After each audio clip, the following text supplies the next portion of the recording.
Sony millions and millions of dollars in what amounts to a form of ransom, essentially. Joining me now is Howard Kurtz, host of Media Buzz. Howard, obviously a big loss for Sony. They backed down in this. Whether or not that was a good idea remains to be seen.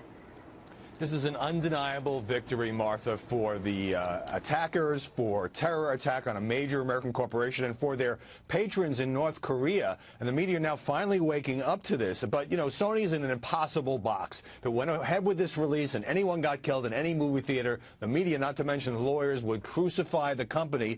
But this needs to be covered, I think finally is being covered, with the seriousness that it deserves, because up until now, it's been almost lost amid all the gossip reporting. What do people know about the Sony Pictures hack? One producer said Angelina Jolie was a spoiled brat, and another Sony executive made fun of President Obama and black movies. We've allowed ourselves in this business to become enablers, really, of those behind this vicious attack. You know, but I find it curious because there's so many people who are outraged in this country by the involvement of government in private companies, in the business of private companies, in regulation, all of that. And yet, I mean, maybe we're going to hear more tomorrow when they make this FBI announcement that supposedly will definitely link it to North Korea.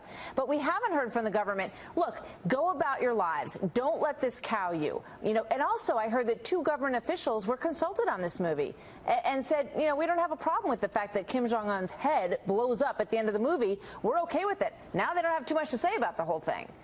Look, this was a stupid and reckless idea by Sony. How it gets marketed as a comedy, I have no idea. But it still is a blow against free speech, as dumb as the movie might be. And there, as you mentioned earlier, there is now nothing to stop other attackers from targeting any movie or magazine or newspaper article that displeases them. And many, many American companies are vulnerable. Yeah, and they will. You can bet on it after this. Howard, thank you very much. Thanks, Martha.